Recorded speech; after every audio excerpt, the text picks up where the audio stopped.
দর্শক, আপনাদের এই মুহূর্তে আমন্ত্রণ জানাচ্ছি আন্তর্জাতিক অঙ্গনের নানা ঘটনা দুর্ঘটনা নিয়ে যমুনা টেলিভিশনের সাপ্তাহিক আয়োজন দ্য ওয়ার্ল্ড দিস উইকে।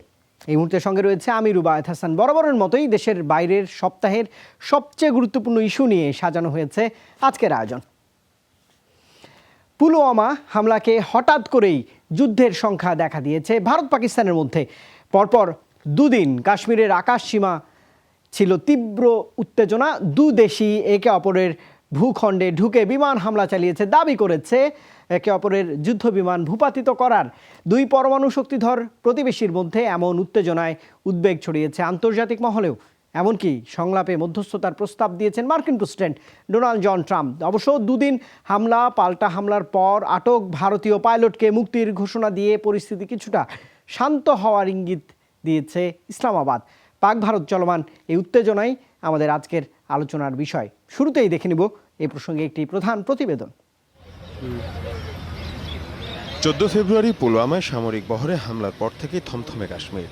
পাল্টা জবাব দেবে নয়াদিল্লি, তা মোটামুটি নিশ্চিতই ছিল। মঙ্গলবার ভারতীয় গণমাধ্যম প্রথম জানায় পাকিস্তানের জঙ্গি আস্তানায় বিমান হামলার কথা। পাকিস্তান নিয়ন্ত্রিত কাশ্মীরের বালাকোটে অভিযান চালায় ভারতের মিরেজ 2000 যুদ্ধ বিমান। ধ্বংস করা হয় জঙ্গি আস্তানা। দাবি করা হয় 300 জঙ্গিকে হত্যার। 1971 সালের পরে প্রথম পাকিস্তানি ভূখণ্ডে বিমান হামলায় রীতিমতো উৎসব চলে ভারতে। উচ্ছ্বাস প্রকাশ করা হয় সর্বোচ্চ মহল থেকেও। আজ ভারতের শহীদ সাহসী সেনাদের সত্যিকার অর্থে শ্রদ্ধা জানানো হলো। দায়িত্বশীল আর নিরাপদ হাতে সুরক্ষিত আছে ভারত। প্রতিজ্ঞা করছি কখনোই কোনো অপশক্তির সামনে দেশকে নত হতে দেব না। যদিও নিজেদের ভূখণ্ডে কোনো ক্ষয়ক্ষতির দাবি নাকচ করে পাকিস্তান। 24 ঘন্টা না যেতেই বুধবার পাল্টা অভিযানে জবাব দেয় দেশটির যুদ্ধ বিমান। বুধবার সকালে কাশ্মীরের ভারতীয় অংশে বোমা ফেলে তারা। দাবি করে ভূপাতিত হয়েছে ভারতের দুটি যুদ্ধ বিমান, আটক করা হয় একজনকে। বিমান হামলার জবাব দেওয়ার পরপরই ভারতকে আলোচনার প্রস্তাবও দেন পাকিস্তানের প্রধানমন্ত্রী। নয়াদিল্লি নিশ্চয় বুঝতে পেরেছে তারা যেমন আমাদের দেশে ঢুকতে পারে তেমনি আমরাও ভারতে ঢুকতে পারি। আমি শুধু বলতে চাই, যুদ্ধ শুরু হলে তা আমার বা নরেন্দ্র মোদীর নিয়ন্ত্রণে থাকবে না। ইতিহাসের সব যুদ্ধই ভুল হিসাবের ফল। ভারতকে প্রশ্ন করছি, আমাদের দুদেশের হাতে যে অস্ত্র রয়েছে তাতে এমন ভুল হিসাবের সুযোগ কি আছে? পাইলট অভিনন্দনের আটকের পর তার মুক্তির বিষয়টি হয়ে ওঠে উত্তেজনার কেন্দ্রবিন্দু। করণীয় নির্ধারণে 3 বাহিনী প্রধানের সাথে বৈঠক করেন ভারতের প্রধানমন্ত্রী নরেন্দ্র মোদী। তার দাবি, যে কোনো পরিস্থিতি মোকাবেলায় ভারত সবসময় ঐক্যবদ্ধ। ভারত বরাবরই ঐক্যবদ্ধভাবে কাজ করে। আমাদের সেনারা সীমান্ত আঁকড়ে ধরে যুদ্ধ করছেন। তাদের পাশে থেকে সমর্থন জানানোটা এখন আমাদের কর্তব্য। দুপক্ষের হামলা পাল্টা হামলা নিয়ে উত্তেজনার আঁচ ছড়ায় পাক ভারত গণমাধ্যমেও। গোলাগুলি হয় সীমান্ত রেখায়। উত্তেজনা বন্ধের আহ্বান জানায় চীন, ইউরোপীয় ইউনিয়ন সহ বিভিন্ন দেশ। চিরবৈরী দুই প্রতিবেশীর মাঝে সংলাপ আয়োজনের প্রস্তাব দেন খোদ মার্কিন প্রেসিডেন্ট। এশীয় অঞ্চল থেকে সমঝোতার ইঙ্গিত পাওয়া যাচ্ছে। খুব শীঘ্রই সংঘাতের ইতি ঘটবে বলে আশান্বিত। কয়েক যুগ ধরে দুদেশের মাঝে বৈরিতা চলছে। চাইলে এর মধ্যস্থতা করতে পারে যুক্তরাষ্ট্র। শান্তি আলোচনার চেষ্টা করলে আমার মনে হয় সেটা অসম্ভব নয়।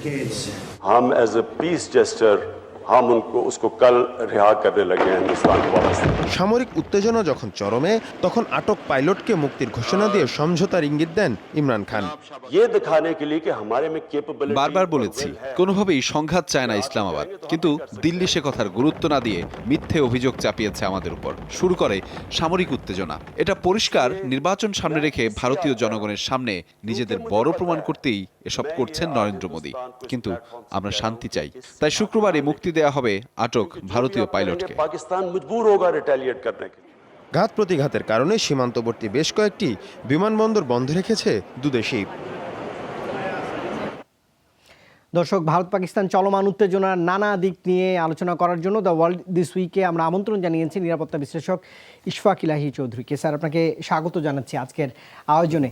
1971 সাল বাংলাদেশের মুক্তিযুদ্ধের পর পাকিস্তান প্রায় 5 দশক পর ভারতের আকাশসীমা লঙ্ঘন করে আসলে পাকিস্তানের একটি বিমান হামলা চালিয়েছে এবং দাবি করছে যে তারা বেশ হতাহতের দাবি করছে যে জঙ্গি আস্তানায় তারা এই হামলাটি চালাতে পেরেছে। নয়াদিল্লি আসলে কতটা সফল হলো সেটি দিয়ে শুরু করতে চাই। ওকে, 71 সালের পরে বলছেন যে মানে পাকিস্তানের মূল ভূখণ্ডে ভারতের প্রথম আক্রমণ, এবং একইভাবে পাকিস্তানের যে প্রতি আক্রমণ সেটাও কিন্তু যদিও ভারতের মূল ভূখণ্ডে নয়, কিন্তু আপনার ইয়েতে কাশ্মীরেও কিন্তু ভারত নিয়ন্ত্রিত কাশ্মীরে পাকিস্তান বিমান বাহিনী এর আগে আক্রমণ করেনি, যদিও উভয় পক্ষে গোলাগুলি প্রায়ই হয়ে থাকে। তো এটা একটা নতুন মাত্রা।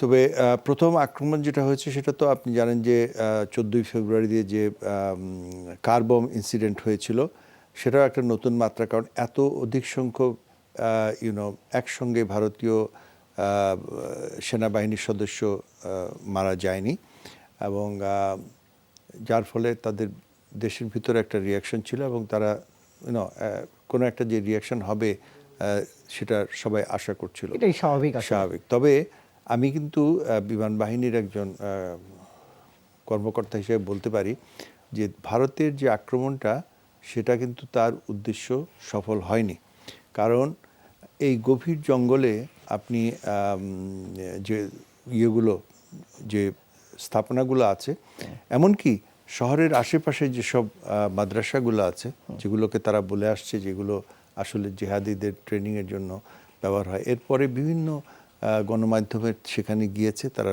কথা বলেছে যে দেখা গেছে যে সেগুলোর কোনো ক্ষয়ক্ষতি হয়নি। আজকেও আল জাজিরা থেকে একটা ইয়ে হয়েছে যে যেখানে এই আপনার জাইশে মোহাম্মদ যারা এই ইয়ের পিছনে জড়িত, হ্যাঁ, তাদের পরিচালিত মাদ্রাসা, বেশ কয়েকটা মাদ্রাসা এবং একটা অনেক বড় মাদ্রাসা নতুন যেটা হয়েছে, সেগুলো ঠিক সেভাবেই কাজকর্ম চলছে এবং সেখানে কোনো বোমা পড়েনি। তাহলে বোমাগুলো কোথায় হলো? রাত্রেবেলা যখন এই ধরনের আক্রমণ হয়, আনলেস আপনি অত্যন্ত ক্লিয়ারলি যদি আইডেন্টিফাই না করতে পারেন, এবং সেগুলো আজকাল অবশ্য ইয়ে আছে যে আপনি লেজার গাইডেড ইয়ে দিয়ে আপনি একদম পিন পয়েন্ট অ্যাটাক করতে পারেন, কিন্তু তার জন্য কিন্তু আপনার আকাশ সীমা আপনার ইয়ে করতে হবে, নিজের দখলে রাখতে হবে, এবং টার্গেট, এবং সেই টার্গেটগুলো খুব ভিজিবল হবে। তো এরা তো গেরিলারা এরা তো আর অত পরিষ্কার জায়গায় থাকেও না, এবং তারা সবসময় মুভমেন্ট আছে, কিন্তু যে মাদ্রাসাগুলোকে টার্গেট করা যেতে পারতো তো সেগুলো হয়তো তারা ইচ্ছা করেই টার্গেট করেন, কারণ তার সাথে আবার একটা ধর্মীয় অনুভূতিও আছে। মাদ্রাসা যে সবগুলোই যে আপনার সবসময় টেরোরিস্ট প্রডিউস করছে তা নয়, সেখান থেকে কিছু কিছু রিক্রুট করে তারা গভীর জঙ্গলে চলে যায়, সেখানে হয়তো ট্রেনিং ক্যাম্প আছে। সুতরাং বিমান আক্রমণ হিসাবে আমি বলবো যে ভারতের এখন পর্যন্ত কোনো প্রমাণ দেখাতে পারেনি যে তারা সন্ত্রাসী যে ঘাঁটিগুলোকে আক্রমণ করেছে এবং সন্ত্রাসী ঘাঁটি ধ্বংস করেছে, অথবা প্রথমে বলেছিল 300 সন্ত্রাসী তারা হত্যা করেছে। দিস ইজ ইম্পসিবল, কারণ অসম্ভব, কারণ আপনি তো আর বডি কাউন্ট করতে পারছেন না। হ্যাঁ, যদি পরে আপনি সেখানে আপনার এজেন্ট থাকে বা আপনি ফ্লাই করে সেখানে ছবি তুলে আপনি একটা গেস, আপনার একটা রাফ এস্টিমেট করতে পারেন যে এই ধরনের হয়েছে, কিন্তু এক্স্যাক্টলি সেটা করা সম্ভব নয় যদি গ্রাউন্ড অপারেশন না হয়। তারপরে আমরা দেখেছি কিন্তু পাকিস্তান আবার রিটেলিয়েট করেছে, এবং সেখানে পাকিস্তান যে বলেছে যে তাদের একটা MiG-21কে তারা ভূপাতিত করতে পেরেছে। তারা প্রথমে বলেছিল 2টা, তারপর সরে আসছে, তারা একটা ভূপাতিত করেছে, এবং তার পাইলট যে উইং কমান্ডার অভিনন্দন গ্রেফতার হয়েছে। প্রথম দিকে কিছু ছবি তারা দেখিয়েছে যেখানে কিন্তু তাকে রশি দিয়ে বাঁধা এবং হুইচ ইজ যেটা জেনেভা কনভেনশনের বাইরে, কিন্তু এখন তারপরে পরেই কিন্তু তারা ওগুলো রিট্রেস করেছে এবং বলেছে he is well looked after. এটা বোধহয় প্রথম দেখা যাচ্ছে যে স্থানীয় জনগণ উত্তেজিত হয়ে হয়তো এটা করেছে। এবং আজকে তো দেখলেন যে ইমরান খান যে ভাষণ দিলেন, তার আগের ভাষণটা তো উনি খুব ম্যাচিওর্ড আমার মনে হয় একটা স্টেটমেন্ট দিয়েছে, এবং এই পাইলটকে ইমিডিয়েটলি ছেড়ে দেওয়ার ফলে আমার মনে হয় এটা একটা ইমিডিয়েট যে টেনশনটা এটা ডিফিউজ, এটা কিছুটা হলেও আপনি ডিফিউজ হবে, কারণ কিন্তু আমি একটু জানতে চাই যে ভারতের এই আকস্মিক অভিযানের পর পাকিস্তান যে একটা জবাব দেবে সেটা তো অনুমতই ছিল, যে অনুমান করাই যাচ্ছিল, কিন্তু ভারত বলছিল যে তাদের সব ধরনের প্রস্তুতি। আপনি বলছিলেন যে একটি মিগ তারা ভূপাতিত করেছে পাকিস্তানের পক্ষ থেকে, কিন্তু প্রস্তুতি থাকলে তাদের আকাশসীমা কিন্তু পাকিস্তানও লঙ্ঘন করেছে। ইয়েস, লঙ্ঘন করেছে, এবং সেখানে একটা সর্ট অফ এয়ার কমব্যাট হয়েছে, একটা আকাশ যুদ্ধ হয়েছে, এবং এই যুদ্ধে যেটা ভারতীয়দের বিপক্ষে গেছে সেটা হচ্ছে যে ওদের MiG-21 বিমান, যেটা প্রায় 30-40 বছরের পুরনো টেকনোলজি ভার্সাস দি যে পাকিস্তানি যে জেটগুলো ছিল সেগুলা প্রথমে বলা হয়েছিল F-16, কিন্তু আমি যতদূর জানি এটা F-16 নয়, JF-17 বলে একটা নতুন যুদ্ধজাহাজ পাকিস্তান চীনের সহায়তায় কিন্তু জয়েন্ট কোলাবোরেশন তারা এই প্লেনটা করেছে। F-16-এর মতো না হলেও মানে বেশ অত্যন্ত আধুনিক, মানে MiG-21-এর থেকে কয়েক জেনারেশন ডেভেলপ, এবং এরা যে মিসাইল এবং এদের যে তারা খুব কাছাকাছি না গিয়েও MiG-21-এর যে যতটুকু কাছে আসতে হবে তার শত্রু, তার থেকে অনেক দূরে থেকে তারা কিন্তু তাকে আঘাত করতে পারে, এবং MiG-21 পাইলট অ্যাকচুয়ালি বুঝতেই পারেনি যে কি তাকে হিট করেছে। অনেক দূর থেকে তারা অ্যাটাক লঞ্চ করে চলে যেতে পারে। কিন্তু এখানে যদি আপনার সুখোই থাকতো অথবা MiG-29 যেটা পরের ভার্সন থাকতো, তো তাহলে হয়তো রেজাল্টটা কিছুটা অন্যরকম হতে পারতো, কারণ সমান মাপের যদি এখন আপনি বলতে পারেন যে MiG-21 কেন, ওইটা নিয়ে কিন্তু ভারতেও অনেক নিজেদের মধ্যে তাদের হচ্ছে যে কেন আমি MiG-21 পাঠালাম এগেইনস্ট একটা অত্যাধুনিক নিউ জেনারেশন ফাইটার বিরুদ্ধে। তো ওরা বলতে চাচ্ছে না, এর আগে অন্য সুখোই ছিল, সুখোই ল্যান্ড করেছে, কারণ 24 আওয়ার্স তো আপনি রেডিনেস রাখতে পারেন না। জেনারেলি এয়ারক্রাফট থাকে গ্রাউন্ডে, থাকে গ্রাউন্ড থেকে যখন কোনো হয় শত্রুর নিদর্শন পাওয়া যায় তখন তারা উঠে যেয়ে তারা এনগেজ করে। তবে এই সেকেন্ড এই রাউন্ডটাতে আমি বলতে চাই যে যদি এটাকে আমি একটা মল্লযুদ্ধ ধরি, তাহলে যুদ্ধে বলবো যে এই যুদ্ধে পাকিস্তানের বিমান বাহিনী এবং ভারতীয় বিমান বাহিনীর প্রথম রাউন্ডের মল্লযুদ্ধে আমি উইনার বলবো যে পাকিস্তান বিমান বাহিনী। বাট এটা একটা টেকনিক্যাল উইন।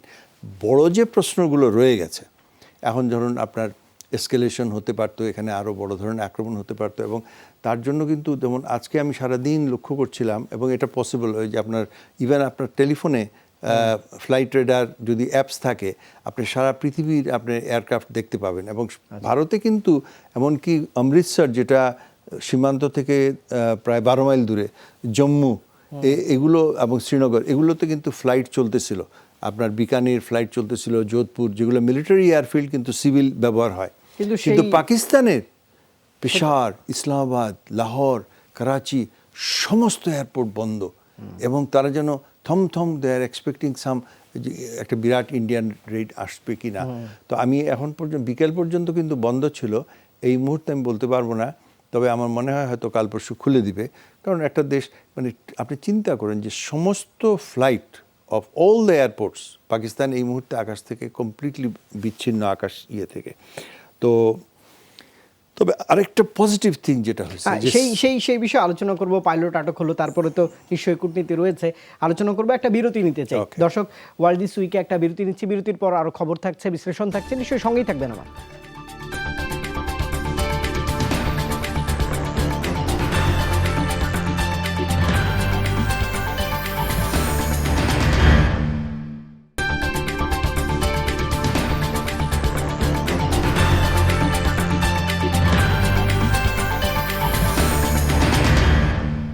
দর্শক, আবারও আমন্ত্রণ জানাচ্ছি আপনাদের। আপনারা দেখছেন দ্য ওয়ার্ল্ড দিস উইকের আজকের আয়োজন। বৈমানিক আটকের পর হঠাৎ করেই নিস্তেজ ভারতের রুদ্রমূর্তি। লোকসভা নির্বাচনের আগে কিছুটা সংকটে মোদী প্রশাসনের ভাবমূর্তিও। পাকিস্তানের টিটকারির পাশাপাশি পড়েছে বিরোধীদের কটাক্ষের মুখেও। এদিকে পাশার দান হাতে থাকলেও কণ্ঠস্বর অনেকটাই নরম রেখেছেন ইমরান প্রশাসনের কর্তারা। দোলাচলের কারণ নতুন সরকারের ইমেজ রক্ষা এবং অর্থনৈতিক দৈন্যদশা। বিশ্লেষকদের অভিমত, কোনো পক্ষ কূট চালে ভুল করলেই বেঁধে যাবে যুদ্ধ।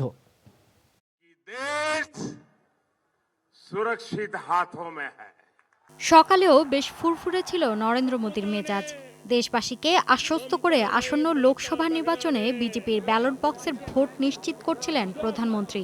কিন্তু পর মুহূর্তে পাকিস্তান ভূখণ্ডে ভারতীয় যুদ্ধবিমান বিধ্বস্তের পাশাপাশি উইং কমান্ডার আটকের খবরে ভেস্তে যায় সাজানো পরিকল্পনা। ভোটের আগে দেশকে ধ্বংসের মুখে ঠেলে দিচ্ছে সরকার, বিরোধীদের রোষানলের পাশাপাশি সহ্য করতে হচ্ছে পাকিস্তানের টিটকারিও। যে কোনো মূল্যে পাইলটকে ফেরত আনার কথা বললেও শঙ্কিত মুক্তিপণ নিয়ে। এটা স্পষ্ট, লোকসভা নির্বাচনকে কেন্দ্র করেই জম্মু কাশ্মীর নাটক সাজিয়েছেন ভারতের প্রধানমন্ত্রী নরেন্দ্র মোদী। কিন্তু উইং কমান্ডার ধরা পড়ায় পুরোপুরি ফেঁসে গেছেন। পাকিস্তান বারবার গোয়েন্দা সহায়তার প্রস্তাব দিলেও নয়াদিল্লির মধ্যেই লোকছাপাটা বেশি। বিশ্লেষকদের অভিমত, পাকিস্তানের হাতে ঘুড়ির নাটাই থাকলেও বেশ হিসাব নিকাশ করে এগোচ্ছে ইমরান প্রশাসন। পাকিস্তান সরকার নিরাপদ দূরত্বে থেকে পাশারদান দিচ্ছে। দৃশ্যত পুরো খেলাটা এখন তাদের হাতে। পাইলটের মুক্তিপণ হিসেবে তারা যে কোনো কিছু চাইতে পারে, প্রকাশ না করলেও সেটা নিয়ে কিছুটা শঙ্কিত মোদী সরকার। তবে ইমরান প্রশাসন নিজেদের ভাবমূর্তি বজায় রাখার স্বার্থে এবং অর্থনৈতিক পরিস্থিতিও বিবেচনায় রাখছে। রাজনৈতিক বিশেষজ্ঞদের অভিমত, সম্মুখ সংঘাত নয় বরং সংলাপের পথে হাঁটতে হবে দু দেশকে, কারণ ন্যূনতম ত্রুটিও বাধাতে পারে নতুন যুদ্ধ। দর্শক, আমরা আবারও একটু পর্যালোচনায় ফিরতে চাই। আমার সঙ্গে রয়েছেন নিরাপত্তা বিশ্লেষক ইশফাক ইলাহি চৌধুরী। স্যার, আবারও আসছি যে একজন হঠাৎ করেই পাকিস্তানে ঢুকে পড়েছিলেন ভারতীয় পাইলট, তাকে আটক করার পরেই আসলে একটু পরিস্থিতি অনেকটাই ঘোলাটে, তারপরেই পাকিস্তানি আর্মির হাতে তিনি রয়েছেন। উত্তেজনা প্রশমনের জন্য আজ ইমরান খান বলেছেন আগামীকাল শুক্রবার এই পাইলটকে মুক্তিও দেওয়া হতে পারে। পরিস্থিতি সেই আঙ্গিকে একটু আপনার বিশ্লেষণ জানতে চাই। না, আমি হয়তো এয়ার কম্ব্যাটটা ভারতীয় এলাকাতেই হয়েছে, এবং কিন্তু বিমান অ্যাকচুয়ালি হয়তো ইজেক্ট করে এবং সে ল্যান্ড করেছে পাকিস্তানি নিয়ন্ত্রিত কাশ্মীর এলাকায়। কারণ ওখানে সীমান্ত কিন্তু খুব পাহাড়ের উপরে নিচে ডানে বাঁয়ে আপনি যে কোনো সময় হয়তো এদিকে হতে, অনেকটা আমাদের বাংলাদেশ ভারত সীমান্তের মতো, মানে এদিকে আপনি এইখানে আছেন ভারতে, ওখানে আছেন বাংলাদেশে, ওখানে আবার ভারত, এ ধরনের আঁকাবাঁকা তো it's not a straight line. তো বাই এই জেস্চার করে আমার মনে হয় ইমরান খান শুধুমাত্র পাকিস্তানি ওনার সমর্থন সংহত করেননি, ভারতেও ওনার সমর্থন বেড়েছে। বিশেষ করে আমি বলবো যে এই একটা পজিটিভ থিং যেটা হয়েছে, যে ভারতের সিভিল সোসাইটি এবং পাকিস্তানের সিভিল সোসাইটি, ভারতের মেয়েরা, পাকিস্তানের মেয়েরা, তারা এখন রাস্তায় এসে মানববন্ধন করছে। প্রেস ক্লাবের সাংবাদিকরা তারা বলছে যে আমরা যুদ্ধ চাই না। যুদ্ধ যে মানে উভয় দেশের জন্য একটা সাংঘাতিক ক্ষতি বয়ে আনবে, সেটা কিন্তু তারা বলছে। কিন্তু তারা যুদ্ধং দেহি কারা, আমি সবসময় বলি এটা একটা আছে, একটা প্রবাদ আছে যে যারা কোনোদিন যুদ্ধে যাবে না তারাই যুদ্ধ চায়, কারণ তারা জানে তারা কোনোদিন যাবে না। এখন দোজ পলিটিক্যাল যারা এক্সট্রিমিস্ট এলিমেন্ট, তারা হয়তো দিল্লির রাস্তায় বা করাচির রাস্তায় বা লাহোরের রাস্তায় বা বোম্বাইয়ের রাস্তায় বলবে আমরা রক্ত চাই, যুদ্ধ চাই, কিন্তু তারা কোনোদিন যাবে না। যুদ্ধে যাবে কারা? সৈনিকরা, সেনাবাহিনীর ইয়েরা, এমনকি পলিটিশিয়ানরাও যুদ্ধে যাবে না। এবং মানে যেমন ডোনাল্ড ট্রাম্প কোনোদিন যান নাই, জর্জ বুশ কোনোদিন যান নাই, কিন্তু হাজার হাজার সেনাবাহিনী সদস্য মরেছে যারা অত্যন্ত গরিব বা নিম্নবিত্ত পরিবার থেকে আসে। সুতরাং তারা জানে যেটা হোয়াট ইট ক্যান হ্যাপেন। তো ইকোনমির জন্য আরেকটা জিনিস যেটা বললেন, পাকিস্তানের ইকোনমির জন্য খারাপ। ভারত যেহেতু এখন একটা রাইজিং পাওয়ার হচ্ছে, তাদেরও একটা অত্যন্ত রেসপন্সিবল ব্যবহার করতে হবে। এই যে এই অ্যাটাকটা যে হয়ে কোনো রেজাল্ট হলো না, প্রমাণ এখন পর্যন্ত তারা দিতে পারলো না, সেটা কিন্তু তার মোদির জন্য একটা বিরাট ব্যাকফায়ার হবে, এবং এই পাইলটের এয়ারক্রাফটের ইনসিডেন্টটাও। তবে এই যে আমি আরেকটা জিনিস বলবো যে ভারত পাকিস্তান যখন অনেকবার যুদ্ধ হয়েছে, কিন্তু প্রফেশনাল সেনাবাহিনী যারা, তারা কিন্তু প্রফেশনালের মতোই ব্যবহার করেছে। যেমন এই পাইলটটা যেভাবে মানে আজকে ছেড়ে দিল, আমি একটু পিছনে যেতে চাচ্ছি। 1965 সালের যুদ্ধে, যেখানে পাকিস্তান বিমান বাহিনী খুব মানে ভারতীয় বিমান বাহিনীকে কোণঠাসা করতে পেরেছিল 65 সালে, সেখানে একজন ফ্লাইট লেফটেন্যান্ট, ওনার নাম ছিল কারিয়াপ্পা, উনি ভারতীয় পাকিস্তানে বন্দী হয়েছিলেন। হ্যাঁ, ওনার ফাদার ছিলেন জেনারেল কারিয়াপ্পা, যিনি ভারতের স্বাধীন হওয়ার পরে দ্বিতীয় সেনাবাহিনী প্রধান, এবং পাকিস্তানের তৎকালীন প্রেসিডেন্ট আইয়ুব খানের সাথে তার খুব বন্ধুত্ব ছিল। আইয়ুব খান নিজে রাওয়ালপিন্ডি হসপিটালে যে ওনার কারিয়াপ্পা, যে ফ্লাইট লেফটেন্যান্ট ইয়াং বয়, তাকে দেখতে গেছে এবং তার চিঠি লিখেছিলেন ওর ফাদারকে যে তুমি যদি চাও, আমি তোমার ছেলে খুব ভালো আছে, হসপিটালে আছে, সামান্য আঘাত পেয়েছে, তুমি যদি চাও আমি তোমার ছেলেকে এখনই পাঠিয়ে দিই। কিন্তু জেনারেল কারিয়াপ্পা উনিও বলেছিলেন যে না থ্যাংক ইউ ভেরি মাচ, কিন্তু আমার ছেলে আরও 10 জন বন্দির মতোই থাকবে এবং অন্য বন্দীদের যখন রিপ্যাট্রিয়েট হবে তখন সে রিপ্যাট্রিয়েট হবে। দিস শোজ দ্য মানে দি স্ট্রেংথ অফ ক্যারেক্টার যেটাকে আমি বলি। তো এখন ধরেন দুই দেশের আমি আপাতত দেখছি না, কিন্তু যেটা লং টার্ম প্রবলেম সেটা তো রয়েই গেল, যে টেরোরিজম। এখন ইমরান খানও বলছেন যে আমরা টেররের সাথে ফাইট করছি, আমরা সন্ত্রাসের বিরুদ্ধে যুদ্ধ করছি, এভরিডে আমার সৈন্য মারা যাচ্ছে। কিন্তু সেই টেরর, উনার ডেফিনেশনের টেরর আর এদের ডেফিনেশনের টেরর তো আলাদা। সন্ত্রাস, এরা বলছে যে তুমি জয়শে মোহাম্মদকে আটক করো, তুমি লস্কর-ই তৈবাকে তারা আটক করো, কারণ কাশ্মীরে যেসব সন্ত্রাসী কর্মকাণ্ড হচ্ছে বিরাট অংশ কিন্তু পাকিস্তান থেকে আসছে, তারা এবং arrest হচ্ছে, মারা বারবারই যাচ্ছে। কিন্তু ইমরান খানের পক্ষ থেকে বারবারই সমঝোতা বা একটা প্রশমনের দিকেই বলা হচ্ছে। উনার দৃষ্টিতে বা পাকিস্তান সেনাবাহিনী যারা কন্ট্রোল করে তাদের দৃষ্টিতে লস্করে তাইবা বা জৈশ-ই মোহাম্মদ এরা দে আর গুড টেররিস্ট, কারণ এরা ভারতকে এনগেজ রাখছে। তার দৃষ্টিতে খারাপ টেররিস্ট কোনটা?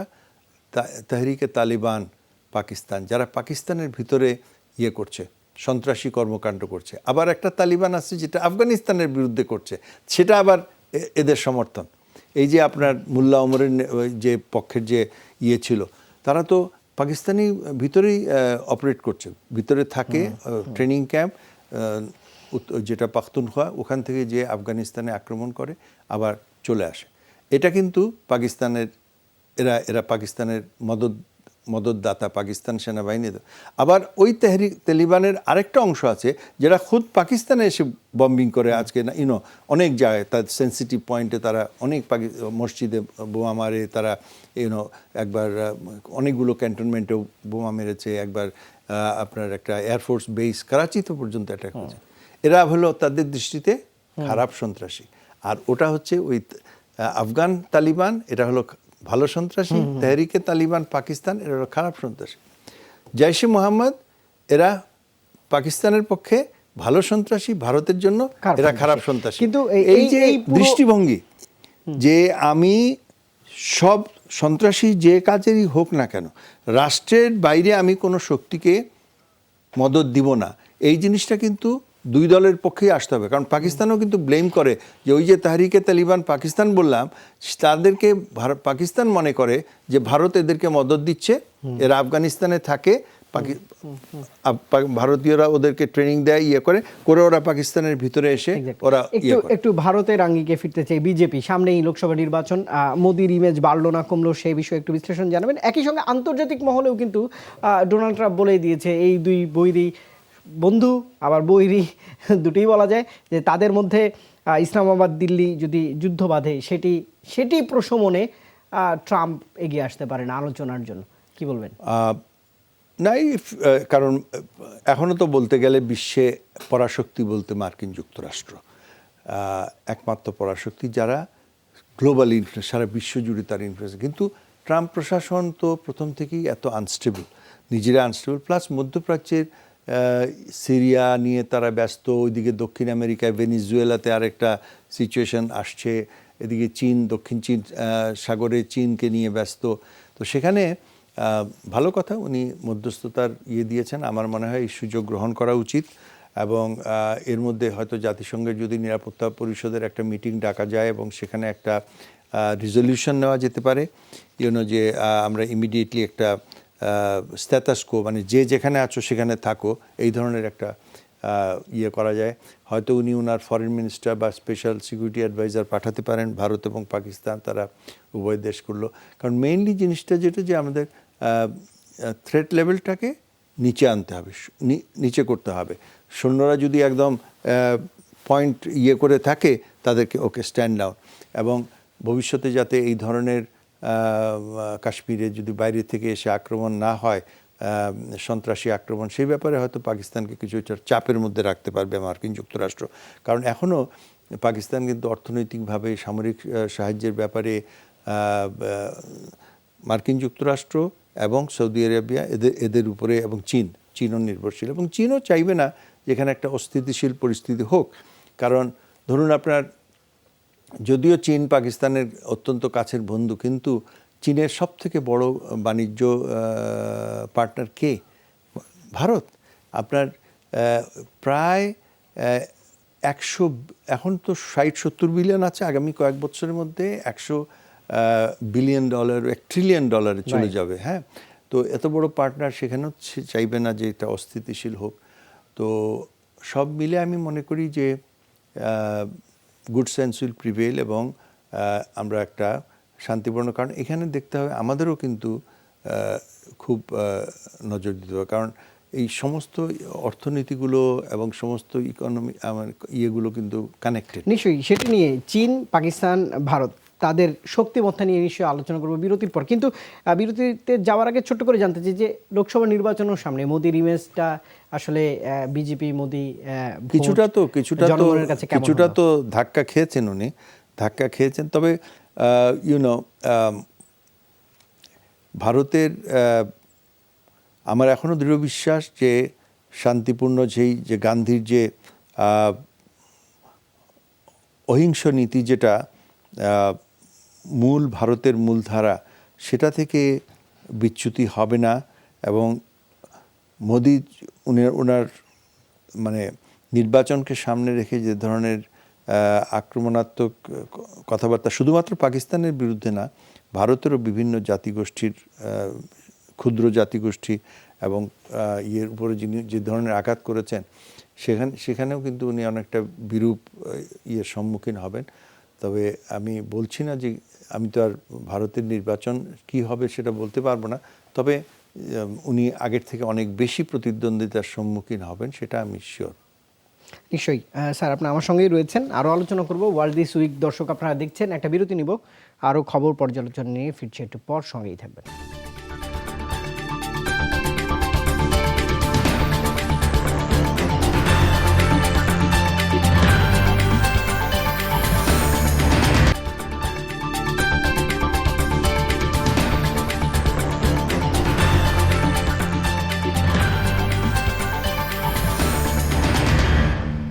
দর্শক আপনাদের আবারও আমন্ত্রণ জানাচ্ছি ওয়ার্ল্ড দিস উইকে। কাশ্মীর সীমান্তে উত্তেজনা আর যুদ্ধবিমান নিয়ে হামলা, পাল্টা হামলার পরই হিসেব নিকেশ শুরু হয়েছে দুই দেশের সামরিক শক্তি নিয়ে। কোন দেশ কোন শক্তিতে এগিয়ে বা একেবারে পিছিয়ে তা নিয়ে চলছে চুলচেরা বিশ্লেষণ। পরিসংখ্যান বলছে সেনা, বিমান এবং নৌ শক্তিতে ভারত ঢের এগিয়ে থাকলেও পিছিয়ে পরমাণু বোমার সংখ্যায়। আলাদা দেশ হিসেবে আত্মপ্রকাশের পর থেকেই একে অপরের সাথে পাল্লা দিয়ে সামরিক সক্ষমতা বাড়ায় ভারত ও পাকিস্তান।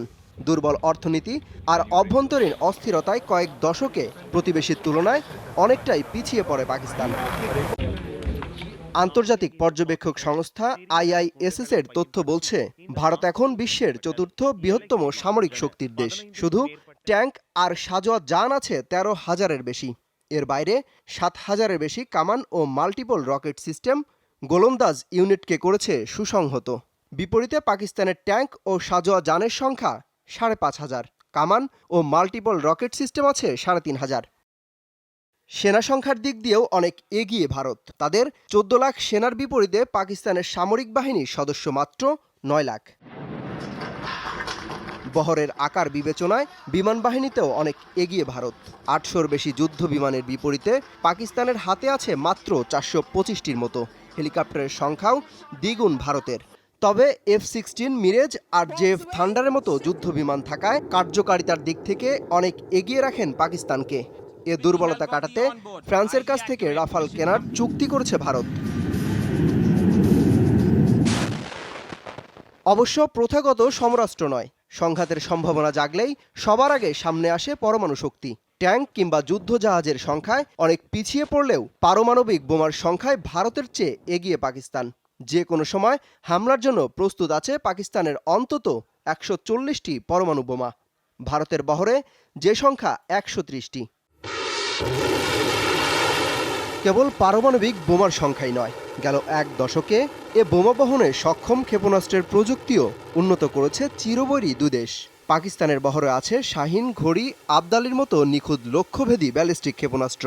ভারতের বহরে আছে অগ্নি ও পৃথি। সাবমেরিন থেকেও পরমাণু ক্ষেপণাস্ত্র ছোড়ার সক্ষমতা আছে দেশটির। দর্শক আবারও আলোচনায় ফিরবো। আমার সঙ্গে রয়েছে নিরাপত্তা বিশ্লেষক ইশফাক ইলাহি চৌধুরী। স্যার, একটু জানতে চাই যে মুজাফফরাবাদ, বালাকোট, এই এলাকার ভূপ্রকৃতি কেনই ভারতের টার্গেট, কেনই আর প্রতিবেদনে দেখছিলাম যে ভারত পাকিস্তান সামরিক যে সক্ষমতা, সেটিও একটু বলবেন। আচ্ছা, সেটাও বলছি। তো প্রথমে আমি বলে রাখি, ঐতিহাসিকভাবে এই বালাকোট জিহাদের, এই উপমহাদেশের জিহাদের প্রাণকেন্দ্র। ব্রিটিশ শাসনামলে একজন ছিলেন সৈয়দ আহমেদ বেরেলভি, মধ্য রায়বেরেলি শহর থেকে। উনি এই সারা ভারতকে ডিক্লেয়ার করেছিলেন যে এটা দারুল হার্ব, অর্থাৎ এটা একটা বিধর্মীদের রাষ্ট্র এবং এটাকে দারুল ইসলাম বানাতে হলে আমাদেরকে হিজরত করে একটা দারুল ইসলামে যেয়ে ওখান থেকে এসে জিহাদ করতে হবে। তো উনি তৎকালীন কিন্তু অনেক মুসলমান, এমনকি এই বাংলাদেশ থেকে অনেক মুসলমান ওনার সাথে করে তারা চলে গিয়েছিল উত্তর পশ্চিম সীমান্ত প্রদেশে, এবং ওখান থেকে তারা বলেছিল যে আমরা জিহাদ করব। এবং এই বালাকোটেই ব্রিটিশ সৈন্যদের সাথে, ব্রিটিশ অনুগত সৈন্য, যার মধ্যে অনেক আবার ভারতীয়রাও ছিল, তাদের সাথে তাদের একটা যুদ্ধ হয়, সম্মুখ যুদ্ধ হয়, এবং ওখানে সৈয়দ আহমেদ বেরেলভি শহীদ হন, ওনাকে শহীদ বলা হয়। এবং ওখানে আরও অনেক ওদের কবরগুলো রয়েছে। এবং তখন থেকে আজ পর্যন্ত মানে একটা স্ট্রিম রয়েছে যারা মনে করে যে ইসলামের একটা অঙ্গ হচ্ছে জিহাদ, এবং এই জিহাদ করে ইসলামী শাসন ব্যবস্থা কায়েম করতে হবে। সেই জন্যই কিন্তু বালাকোট এখনও বালাকোটে ওই ধরনের মাদ্রাসা আছে যেখানে নর্মাল মানে ইসলামী শিক্ষার সঙ্গে সঙ্গে তারা একদম এই যুদ্ধের এবং জিহাদের ট্রেনিং দিয়ে থাকে। এই একটা দিক। আর সেকেন্ড থিং যেটা আপনি বললেন, তো এখানে ইউ আর রাইট যে নিউক্লিয়ার ওয়েপন্স কার কতটুকু আছে এক্স্যাক্টলি জানার ক্ষমতা নেই, এগুলো হচ্ছে গেস ওয়ার্ক। ওকে, কিন্তু একজনের কাছে 100টা আর একজনের কাছে 120টা, ইটস মিনিংলেস, কারণ আপনি একটাও ব্যবহার করতে পারবেন না। এমন একটা অস্ত্র যেটা আপনি যদি মনে করেন একটা ব্যবহার করেন, একটা অস্ত্র যদি ব্যবহার করেন, ফার্স্ট অফ অল যে ব্যবহার করবে সে কিন্তু সারা বিশ্ব থেকে বিচ্ছিন্ন হয়ে যাবে, কারণ দ্বিতীয় বিশ্বযুদ্ধের পরে আর ব্যবহার হয় নাই। যে ব্যবহার করে ফার্স্ট ইউজ বলে সে, সুতরাং ওটাকে আমি বাদ দিই। কিন্তু ট্রেডিশনাল যে এটা ঠিক বলেন, ওখানে যে বিমান বাহিনী পিছিয়ে আছে, ভারতীয় বিমান বাহিনীতেও কিন্তু অত্যাধুনিক বিমান সংযোজন হচ্ছে, এবং রাফায়েল তার সর্বশেষ, এবং মিরাজের কথা যেটা পাকিস্তানের, ওকে, মিরাজের কথা যেটা বলা হয়েছে সেটা ভারতের আরও অনেক উন্নত ধরনের মিরাজ আছে। কিন্তু একই সঙ্গে মনে রাখতে হবে যে পাকিস্তানের যেরকম একদিকে আফগানিস্তান, একদিকে ভারত, একদিকে ইরানের সাথে, ঠিক একইভাবে ভারতেরও কিন্তু চীন এবং পাকিস্তান এবং তার আভ্যন্তরীণ নিরাপত্তা জানাচ্ছিলাম। এবং আজ এই পর্যন্তই। নিশ্চয়ই আন্তর্জাতিক অঙ্গনের আরো খবর নিয়ে আগামী সপ্তাহে দেখা হবে। সে পর্যন্ত ভালো থাকবেন। আমাকে সময় দেওয়ার জন্য ধন্যবাদ।